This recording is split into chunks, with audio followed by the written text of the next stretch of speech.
Saudara, bagaimana membaca putusan Mahkamah Agung soal syarat usia peserta pilkada? Kita akan ulas bersama pakar hukum tata negara Ferry Amsari. Bang Ferry, selamat malam. Bang Ferry, jadi bagaimana menerjemahkan putusan MA kali ini? Kalau dari segi kajian hukum tata negara pasti bingung para pengkajinya, karena tujuan pengujian peraturan perundang-undangan di bawah undang-undang itu adalah melihat kesesuaian dengan undang-undang atau peraturan perundang-undangan yang ada di atasnya. Nah, PKPU itu pasal 4-nya bunyinya sama persis dengan pasal 7 Undang-Undang 10 2016. Jadi apalagi yang mau diuji? Semuanya sama begitu ya. Tidak ada pertentangan antara PKPU 4 2020 dengan Undang-Undang 10 tahun 2016. Jadi menurut saya tentu kalau dari segi kajian hukum tata negara akan janggal dipertanyakan ini apakah hakimnya tidak tahu konsepnya atau memang memaksakan diri untuk mematuhi keinginan-keinginan tertentu.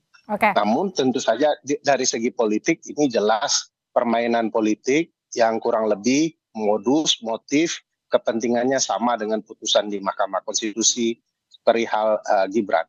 Nah, itu yang kemudian jadi pertanyaan. Untuk masyarakat awam yang mendengar berita ini kemudian jadi bertanya-tanya, apa sebetulnya beda pola antara putusan MK kemarin dengan putusan MA ini?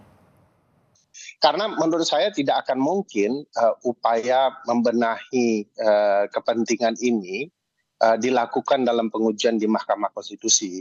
Karena citra Mahkamah Konstitusi sudah anjlok ya ketika perkara Mas Gibran.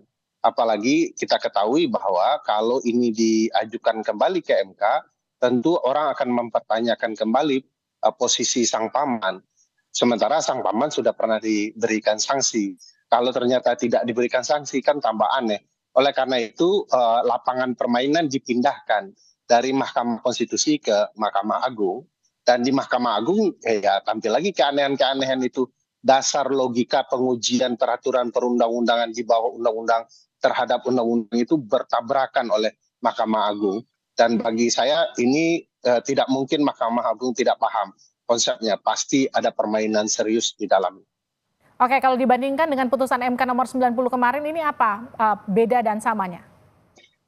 Ya, bedanya tentu lembaga peradilannya, kedua tidak melibatkan unsur keluarga di dalamnya, tidak ada hakimnya yang keluarga presiden, tetapi samanya ini menentang konstitusi soal dinasti, kedua mengoyak-ngoyak prinsip konstitusional kita, terutama prinsip kebersamaan di hadapan hukum. Dan hari ini kita bisa melihat bagaimana dinasti itu dijalankan melalui lembaga-lembaga peradilan.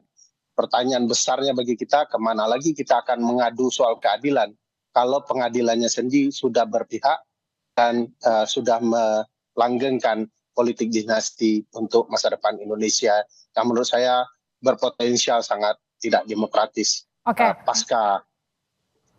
Bang Ferry, kita terjemahkan lagi, kalau putusan MA itu kan hanya mengganti syarat terhitung sejak penetapan, jadi sejak dilantik ya, sejak pelantikan. Jadi hanya selisih beberapa bulan begitu. Kira-kira apa pertimbangan Hakim MA menurut Anda?